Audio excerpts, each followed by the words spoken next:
कहानी नेहा की जुबानी। मैं एक सिंगर हूँ। मेरी ज़िंदगी में एक ऐसा समय था जब मैं दुनिया के सामने बदनाम हो गई थी और मजबूरी में मुझे देव माथुर से शादी करनी पड़ी। उस बिलीनियर ने मुझसे वादा किया था कि उसके शादी के बाद मेरा नाम साफ कर देगा, लेकिन शादी के बाद जब मैं उसके और उसके नन्हे भतीजे आदित्य के प्यार में पड़ गई, तब अवार्ड फंक्शन में मैं अपने एक्स बॉयफ्रेंड जयदीप से मिली, जिसने अब मेरे साथ चीट किया था। मुझे ऐसा लगा था, पर उसने मुझसे कहा कि उसने मेरे साथ कोई चीटिंग नहीं की थी, बल्कि देव ने उसे ड्रग एडिक्ट होने का फ़ायदा उठाकर उसे ब्लैकमेल किया था कि मुझसे रिश्ता तोड़ ले।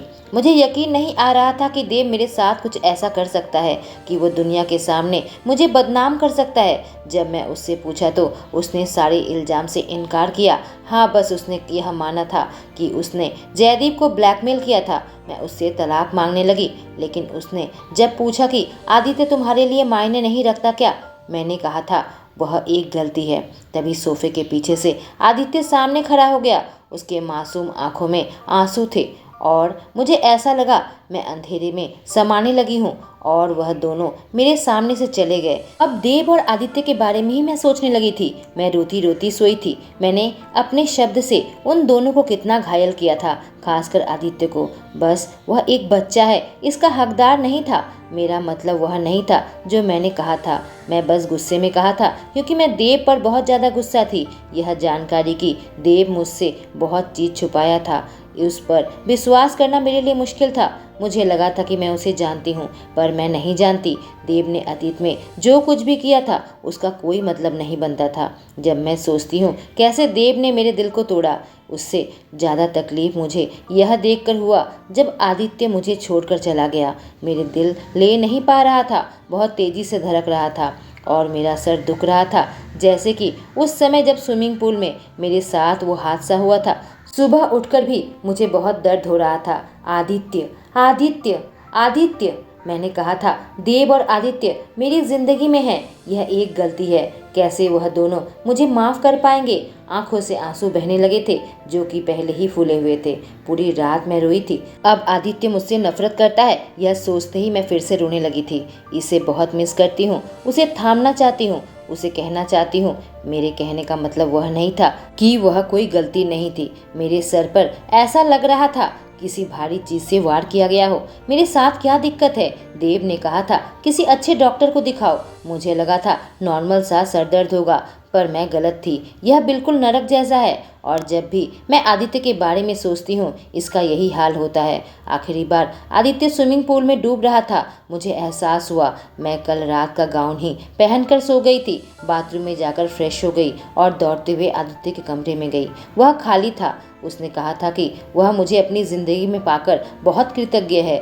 जब भी मैं आदित्य के कमरे में आती थी उसके चेहरे पर एक बड़ी मुस्कान आ जाती थी। कितना खुश होता था जब भी वह मुझसे मिलता था। उसकी आंखें चमकती थी। मैं हर रात को उसे कहानी पढ़कर सुनाती थी। वह तब से मुझसे प्यार करता था जब हम पहली बार मिले थे, पर मैंने उसके साथ क्या किया? आदित्य, मुझे माफ़ कर दो। देव और आदित्य घर वापस नहीं आए थे जब हमारी कल रात को लड़ाई हुई थी। उसके बाद, जो कि मैं समझ सकती हूँ, जो कुछ भी हुआ था मुझे नहीं लगता उसके बाद आदित्य मुझे देखना भी चाहेगा। वह मुझसे नफरत करता है। मेरी आंखें आंसुओं से भर गई थी। फ़ोन देखा तो देव का भी कोई मैसेज नहीं था। शायद वह अभी आदित्य का ध्यान रख रहा होगा, शायद वह अभी किसी और घर पर रुके होंगे। मेरे दिमाग में तर्क चल रहा था, क्या मैं देव को कॉल करूं? क्या मैं उस पर विश्वास कर सकती हूँ? मैं इतनी खोई हुई थी कि मुझे पता नहीं क्या करना चाहिए, पर मैं ये क्या कर रही हूँ? मुझे घर छोड़कर जाना चाहिए। अगर आदित्य मुझे देखना नहीं चाहता तो यह उसका घर है। मैं पूल को देखा तो कई यादें आने लगी जब हम दोनों एक दूसरे के साथ वहाँ पर खेलते थे। फिर मैं अपने म्यूजिक रूम में आई, जहाँ पर मेरी आदित्य की कितनी सारी यादें थी। घर का एक एक कोना मुझे उन दोनों की याद आ रही थी। मैं उन्हें कैसे छोड़ सकती हूँ? मैं इस घर को कैसे छोड़ सकती हूँ? देव की आवाज़ मेरे कानों में गूंजने लगी, यह हमारा घर है। क्या तुम्हें ऐसा नहीं लगता? मेरी सौतेली माँ मंदिरा के साथ मुझे कभी घर जैसा महसूस नहीं हुआ। मैं वहाँ अकेली थी और उसके हिसाब से नहीं चलती तो वो मुझे सजा देती थी।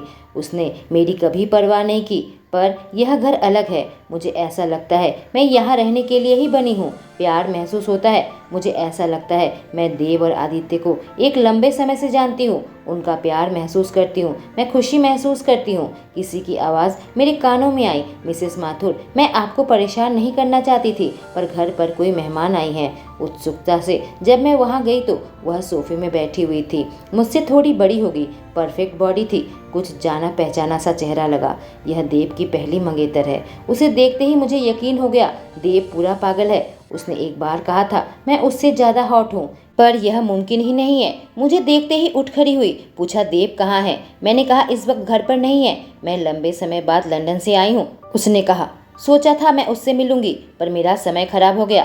खैर तुम मेरी बात उस तक पहुंचा देना, नताशा ने कहा। उससे कह देना मैं ऐसे ही लंदन में इतनी मेहनत से पढ़ाई नहीं की। उसने मुझे अपने पेरेंट्स के घर से धक्के मारकर निकलवा दिया। क्या उसे मेरे पेरेंट्स को धमकी देना अच्छा लगता है? अबाक रह गई। देव ने इसे और इसके पेरेंट्स को धमकी दिया कि उसकी जिंदगी से दूर रहे, नहीं तो उसका बिजनेस तबाह कर देगा। तुम तो बहुत खुश होगी ना, नताशा मेरी ओर देखकर बोली। अब तो वह कामयाब है, तुम उसके साथ रहना चाहोगी। और तुम इतनी कंफ्यूज्ड और मासूम लड़की नहीं लगती जब मैं तुमसे 7 साल पहले मिली थी। लेकिन तुम अभी वही लड़की हो, एक कूड़ा हो जो पैसे के पीछे भागती है। क्या कह रही है? मासूम, कंफ्यूज्ड? 7 साल पहले? देव जरूर अंधा होगा, तुम्हारी असलियत नहीं देख पाया। उसने कहा तुम कैसे अंदर आ गई? सुनीता ने कहा यहाँ से निकल जाओ, इस घर के सारे लोग पागल हैं। सनाया ने कहा तुम बस एक नौकरानी हो। सुनीता ने कहा मैं इस घर की हाउसकीपर हूँ। और नताशा तुम आखिरी लड़की हो जिसे देव यहाँ देखना चाहेगा। इससे पहले वह कुछ कह पाती, सुनीता ने गार्ड को बुला लिया और उसे धक्के मार कर निकलवा दिया। मैं सुनीता की तरफ मुड़ी, मेरा दिल काफी तेजी से धड़क रहा था। मैंने कहा यह क्या कहना चाहती थी? सुनीता ने कहा नेहा माफ करना, यह मेरी औकात से बाहर है कि मैं तुम्हें कुछ समझाऊं। हमें देव का इंतजार करना होगा, वह तुम्हें सब बताएगा। मेरे अंदर से एक आह निकली। मैंने कहा इस घर पर नहीं आना चाहेगा? सुनीता ने कहा जरूर आएगा। जब नताशा इस घर पर आई तो वो जरूर आएगा। मैंने देखा किस तरह से सुनीता बार बार देव का नंबर मिला रही थी, पर देव फोन नहीं उठा रहा था। नताशा की बातें मेरे कानों में गूंज रही थी। क्या और भी कुछ बात है जो देव मुझसे छुपा रहा है? मैं देव के कमरे में आ गई। पर क्या मुझे कोई डायरी मिलेगी जिससे सब कुछ लिखा रहेगा? देव ऐसा करेगा नहीं लगता। मैं उसके ड्रॉअर को देखने लगी। मुझे एक लिफाफा मिला। मैंने अपनी आंखें छोटी कर ली। सोचा क्या मुझे वह चीज़ देखनी चाहिए जो मेरी नहीं बल्कि देव की है। पर हमारे बीच में कोई राज नहीं रहना चाहिए। और जहाँ नताशा और देव बड़ा अजीब बर्ताव कर रहे हैं। लिफाफा खोलते ही मेरी आंखें बड़ी बड़ी हो गई। उसके अंदर पोलराइड फोटो थी। पहली तस्वीर मेरी थी, पर तब की जब मैं कम उम्र की थी। फोटो में एक टीनेजर लग रही थी। मुझे समझ नहीं आया कहाँ की तस्वीर है, पर ठंड के मौसम की तस्वीर है। दूसरी तस्वीर में भी मेरी दूसरे एंगल से ली गई थी, पर मुझे यकीन है सालों पहले की है। जब तीसरी फोटो मैं देखी मेरी सांसें रुक गई। यह मेरी और देव की तस्वीर थी। मेरे हाथ उसके गाल में थे और उसके गाल भी मेरे हाथ में। हम दोनों एक दूसरे की आंखों में बड़े प्यार से देख रहे थे। जिस तरह से एक दूसरे को देख रहे थे ऐसा लग रहा था कि हम प्यार में हैं। मेरे हाथ कांपने लगे और तस्वीर जमीन पर गिर गई। मेरा दिमाग खाली हो गया और मैं जमीन पर गिरी तस्वीर को देखने लगी। जब कांपते हुए हाथों से मैंने उस तस्वीर को दोबारा देखी, उसमें लिखा था हॉल स्ट्रीट ऑस्ट्रिया, जो कि 7 साल पहले लिख गई थी। ऐसा लगा मेरा दिल रुक गया। मैं और देव 7 साल पहले मिले थे। इसका मतलब मैं ऑस्ट्रिया 18 साल की उम्र में गई थी। लेकिन मुझे याद क्यों नहीं है? यह तस्वीर मेरे दिमाग के साथ खेलने लगी। यह नकली नहीं लग रही। इन तस्वीर को एडिट नहीं किया गया था। एनवेलप के अंदर एक अंगूठी थी जो मैंने पहले देव के हाथों में देखी थी और सोचा था यह उसकी मंगनी की अंगूठी है सनाया के साथ। पर वह इस एनवेलप में फिर क्यों रखा है जहाँ मेरी तस्वीर है? क्या उसने यह कपल रिंग मेरे साथ ली थी? मेरा अभी का गाना ठंड में मुक्ति की आकांक्षा में भी एक अंगूठी का जिक्र है। मेरी जिंदगी का एक ऐसा समय था जिसे मैं याद नहीं कर पा रही थी, जब सालों पहले मेरा एक्सीडेंट हुआ था, जहां मेरी याददाश्त का एक हिस्सा खो गया था। हादसे के 1 साल पहले तक सारी यादें मेरे दिमाग से मिट गई थी। आखिरकार मैं क्या करूं? कुछ समझ नहीं आ रहा था। मैंने अपनी सौतेली माँ मंदिरा को कॉल किया। उसकी आवाज़ आई तो तुम्हें एहसास हो गया तुम्हें मेरी ज़रूरत है। मैंने कहा मुझे तुमसे कुछ ज़रूरी बातें करनी है। क्या तुमने मेरी याददाश्त खो जाने के बारे में मुझसे कुछ छुपाया था? मंदिरा ने छोटी आवाज़ में कहा। तुम क्या कह रही हो? मैं धैर्य खोने लगी थी। क्या तुम्हें मेरे हॉलस्टेट ट्रिप के बारे में कुछ बातें याद है? कहा। नेहा क्या कह रही हो? मुझे नहीं पता। मैंने कहा झूठ मत कहो। क्या तुम देव के बारे में जानती हो? क्या जानती हो कि मैं 7 साल पहले हॉलस्टेट में देव से मिली थी? उधर से मंदिरा चिल्लाई। क्या वह लड़का देव था? उसकी आवाज़ में अविश्वास था। मैंने पूछा तुमने इसके बारे में मुझे क्यों नहीं बताया? तुमने वह अंगूठी क्यों फेंक दी? मंदिरा ने कहा।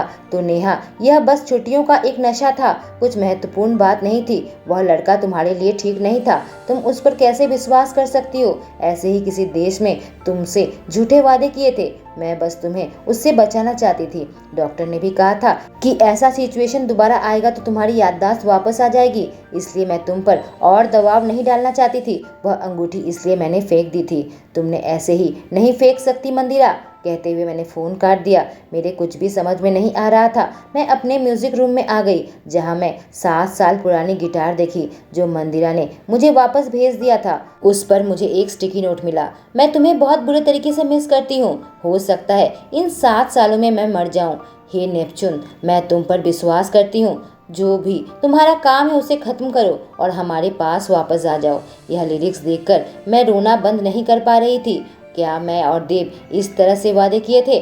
7 साल पहले ऐसा क्या काम था देव को? मुझे याद आया, सुनीता ने कहा था 7 साल पहले देव के भाई की मौत हुई थी। दौड़ते हुए अपने लैपटॉप को खोला, गूगल में टाइप किया विक्टर माथुर और हेडलाइंस पढ़ने लगी। विक्टर माथुर और उसका महत्वपूर्ण दूसरा भाग कार क्रैश में मारे गए। इस खबर के बाद उसका बिजनेस टूटकर बिखर गया है। माथुर एंटरप्राइजेस अपना उत्तराधिकार को खो दिया है। विक्टर और एमिली घटनास्थल पर ही मारे गए और बिजनेस बिल्कुल खराब हालत में है। देव के लिए यह बहुत मुश्किल वक्त रहा होगा जब उसकी फैमिली इस तरह से टूटकर बिखर गई थी और इस हालत में उसे अपने बिजनेस को खड़ा करना था। फिर मैंने कुछ अजीब चीज पर गौर फरमाया। आदित्य के बारे में कुछ भी नहीं लिखा था। आर्टिकल में बस उनकी मौत की खबर थी। एमिली उस समय प्रेग्नेंट होगी तो न्यूज़ में रहना चाहिए और उससे लिखा जाना चाहिए कि बच्चा एक्सीडेंट से बच गया है। लेकिन अगर एमिली प्रेग्नेंट नहीं थी तो आदित्य का क्या? अगर आदित्य विक्टर और एमिली का बेटा नहीं है तो किसका बेटा है? मेरा सीना एकदम टाइट हो गया और मेरे सर पर इस तरह का दर्द उठने लगा। मैं दौड़ती हुई आदित्य के कमरे में पहुंची। अब मैं खुद को संभाल नहीं पाई, नीचे बैठ गई। उसकी ढेर सारे वाटर कलर की पेंटिंग रखी हुई थी। मेरे आंखों से एक एक करके आंसू की बूंदें गिरने लगी जब मैं एक एक करके उसकी पेंटिंग को देखा। उसने ढेर सारे हम तीनों की तस्वीर बना रखी थी, कभी स्विमिंग पूल में, कभी डाइनिंग टेबल में खाते हुए। और जब मैं आखिरी पेंटिंग निकाल कर देखी तो वह मेरे आदित्य और देव की तस्वीर थी जब हम तीनों बिस्तर पर सोए हुए थे स्विमिंग पूल के हादसे के बाद। मेरी सांस रुक गई और उस कागज में मेरे आंसू की बूंदें गिरने लगी जब मैं उसकी हैंडराइटिंग को पढ़ने लगी जो मेरे और देव के सामने लिखा हुआ था। मॉम डैड, 7 साल पहले मैं प्रेग्नेंट थी। मैं टॉयलेट की सीट पर बैठी हुई थी और जब मैं अपने प्रेगनेंसी किट में टेस्ट रिजल्ट देखा वह पॉजिटिव था। 2 हफ्ते से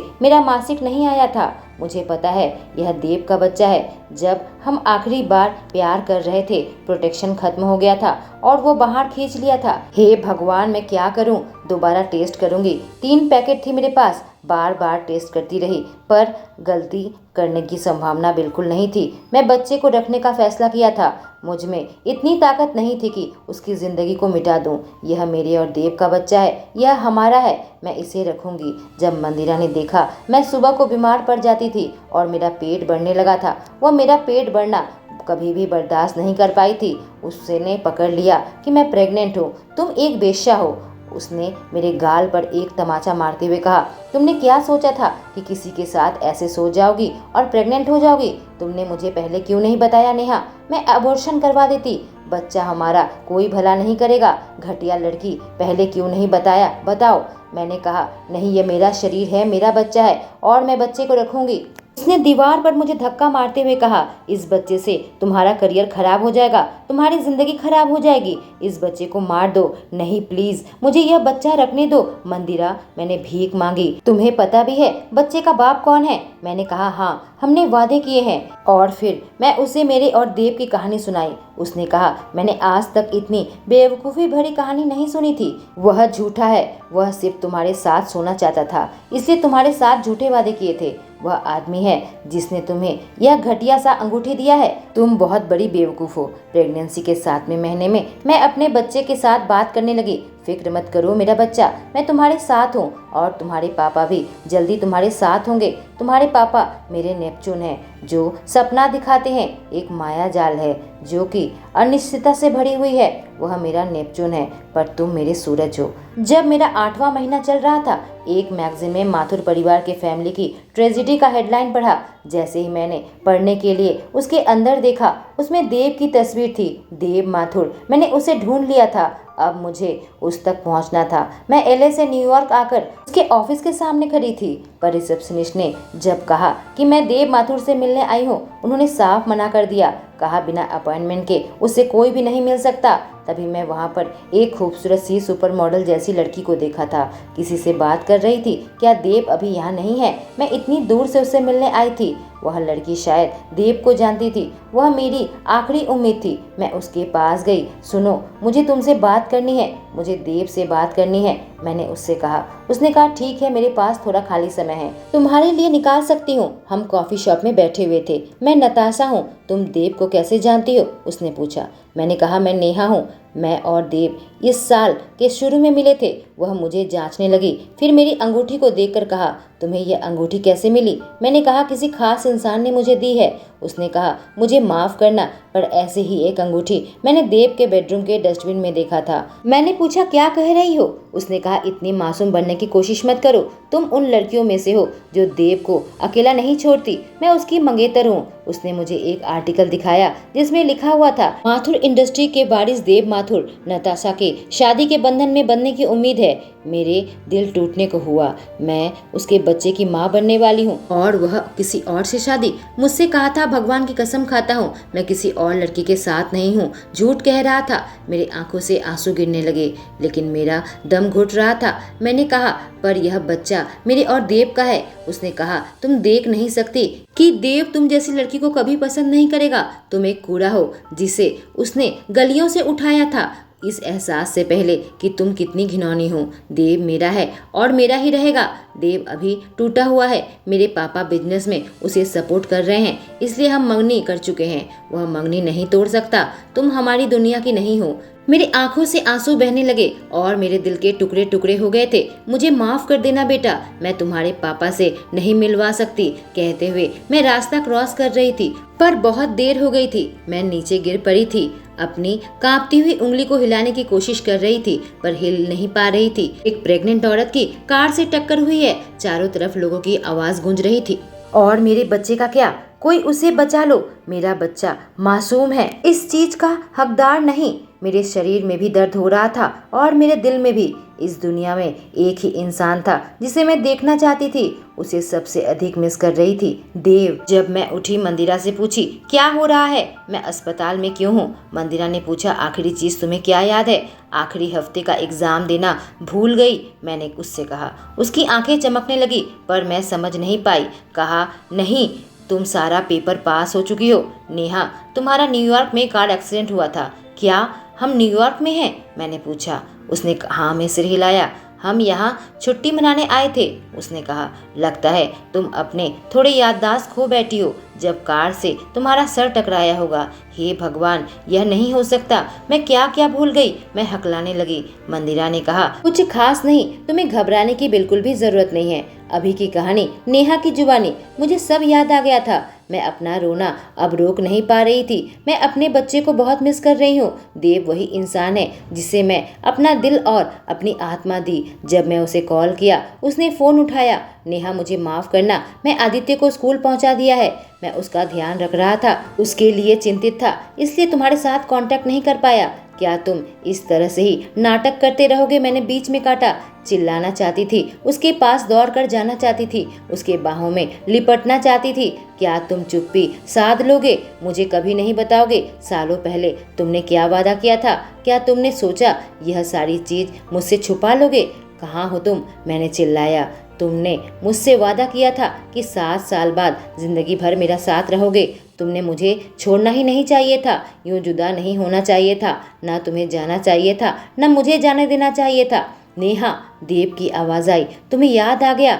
कहाँ हो तुम? मैं तुम्हें देखना चाहती हूँ, मैं आदित्य को देखना चाहती हूँ, मुझे तुम्हारी ज़रूरत है। मैं चिल्लाई। जब तक वह मेरे पास नहीं आ गया मैं रोती रही। मेरे पास देव आते ही कहा, क्या तुम रोना बंद नहीं करोगी नेहा?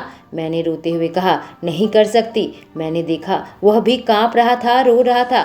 नेहा, तुम्हें याद आ गया? तुम्हें हमारे बारे में याद आ गया? उसने कहा। देव मेरे होठों में होठ डालकर चूमने लगा था। थोड़ी देर में मैं दूर हटी। पूछा, देव मुझे बताओ, क्या आदित्य? मेरे गालों में हाथ रखकर मेरे आंसुओं को पोंछते हुए कहा, वह हमारा है। आदित्य मेरा बच्चा एक्सीडेंट से बच गया था। मेरी आवाज़ कांपने लगी। देव मुझे सब कुछ बताओ, तुम कैसे उसे ढूंढ निकाले थे?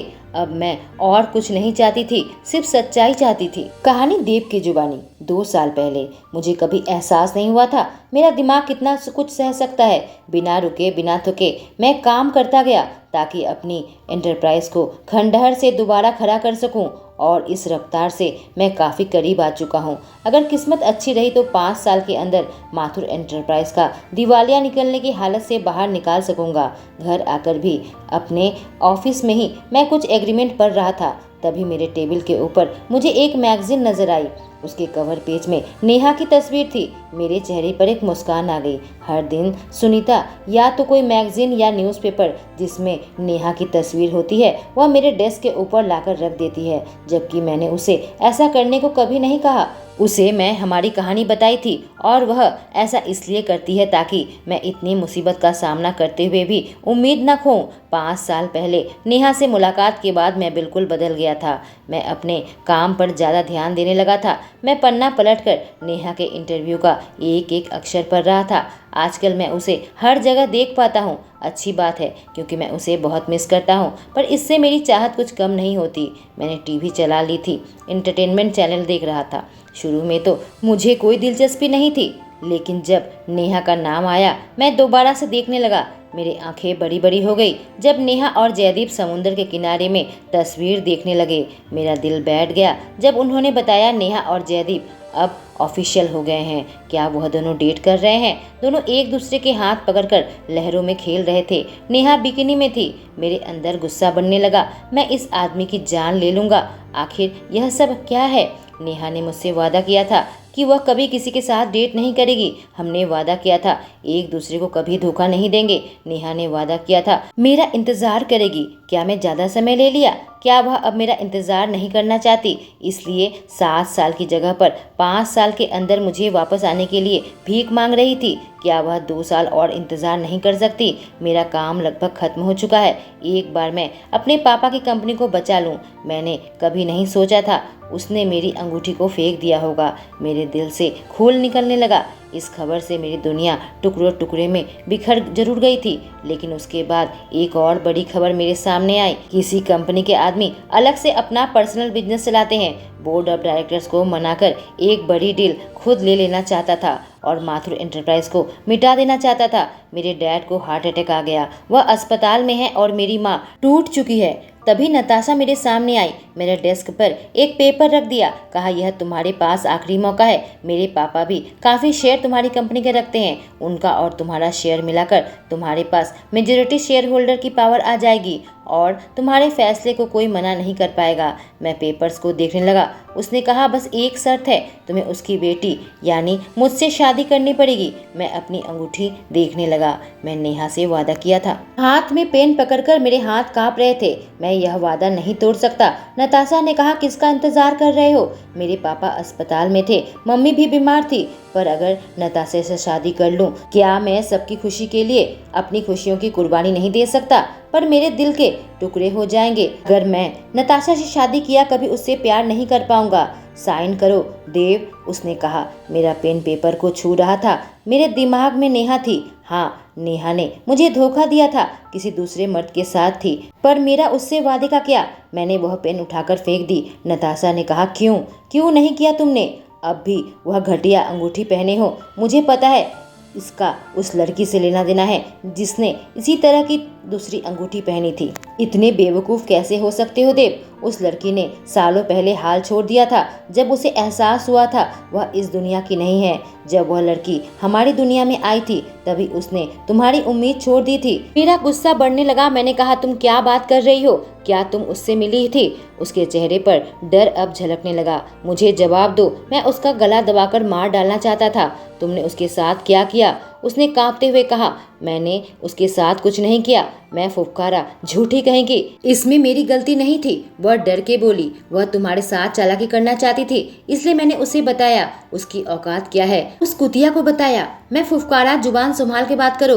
तुम उससे कैसे मिली? उसके साथ क्या किया? नताशा की आंखों से आंसू बहने लगे। कहा, वह एक जहरीला सांप है। अपनी चालाकी से तुमसे शादी करना चाहती थी। नताशा उगलने लगी। बस इसलिए कि वह प्रेग्नेंट थी। मैं भौंका, प्रेग्नेंट?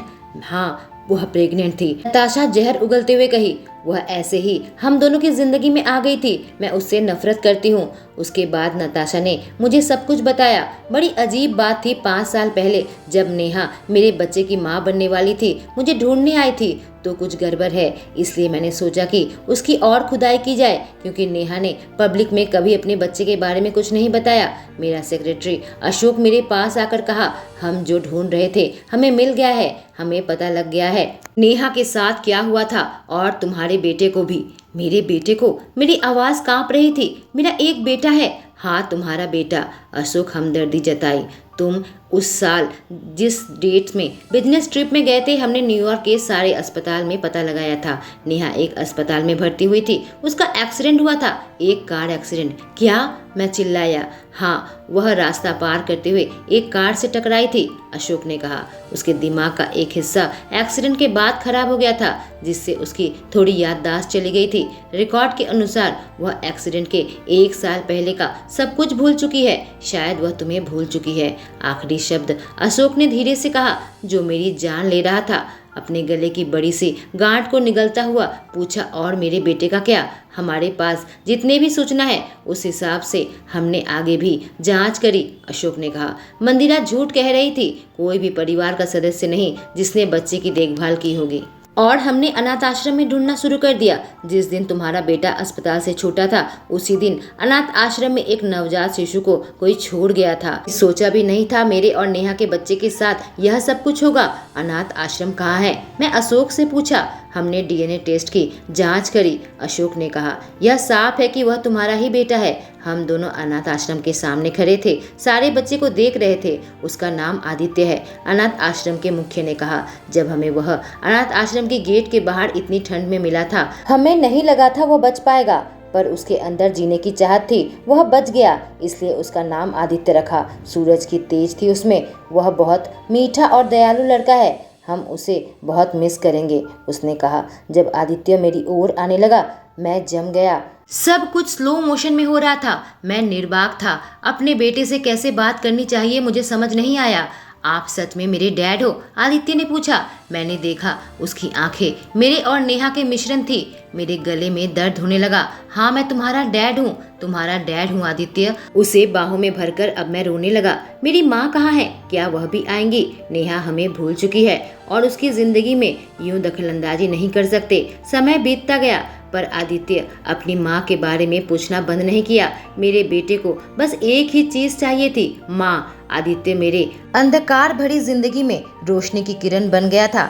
मैं बाप बन गया था। एक दिन हार मानकर अपने बेटे को मैंने उसकी माँ की तस्वीर दिखाई। उसे टीवी से दूर रखता था ताकि नेहा और जयदीप के बारे में बच्चे को ना मालूम चले। कितनी खूबसूरत है वो, हमारे साथ क्यों नहीं रहती पापा? उसने पूछा। क्या वो मुझे नहीं देखना चाहती? नहीं, ऐसी बात नहीं है आदित्य, मैंने उसे समझाया। वह हम दोनों से बेहद प्यार करती है, पर वह बीमार है। उसकी याददाश्त वापस आते ही वह हमारे पास आ जाएगी। आदित्य त्योरी चढ़ाई, पूछा ऐसी कौन सी बीमारी है जो वह हम दोनों को भूल गई है। इसका जवाब मैं उसे नहीं दे पाया। मैं टीवी देख रहा था, बहुत गुस्से में था। उस ड्रग एडिक्ट को नेहा से दूर रखना चाहता था, पर इसका उल्टा ही प्रभाव पड़ा। मेरी नेहा को भला बुरा कह रहे थे। मैं आदित्य के कमरे में गया, देखा वह अपनी माँ को पेंट कर रहा था। डैड, मुझे देखकर पूछा, क्या आप उसे वापस लाएंगे? मैं एक उदासी भरी मुस्कान देकर कहा, हाँ, मैं उसे वापस लाऊंगा, अगर तुम मुझसे एक वादा करो तो। मुझे हैरत से देख रहा था। मैंने कहा, तुम्हारी माँ अभी ठीक नहीं हुई है, उसकी याददाश्त वापस नहीं आई है। वह उत्साह के साथ कहा, हाँ, पर मेरी आंखों में पानी भर आए। धुंधली दृष्टि से उसको देखते हुए कहा, तुम मुझे डैड कहकर नहीं बुलाओगे जब वह आसपास होगी तो। आदित्य जम गया, नीचे देखने लगा, अपना सर हिलाया, जबकि मैं उसकी आंखों में आंसू की बूंदों को देखा। मैंने कसकर उसे अपने बाहों में खींच लिया, कहा, मैं तुमसे बेहद प्यार करता हूँ बेटा, कभी इस बात पर शक मत करना। मैं उसे देखना चाहता हूँ पापा। आदित्य ने कहा, तुम जरूर देखोगे बेटा, मैंने उससे कहा, मैं उसे वापस लेकर आऊंगा। दोस्तों, देव और नेहा के बच्चे आदित्य और लूना की कहानी मैं पहले ही पोस्ट कर चुकी हूँ। वो मासूम बच्चे, आदित्य ने बहुत कुछ सहा था, कैसे उसकी माँ से मिल पाएगी। इस कहानी का आखिरी भाग सुनने के लिए मेरे साथ बने रहें। Thank you.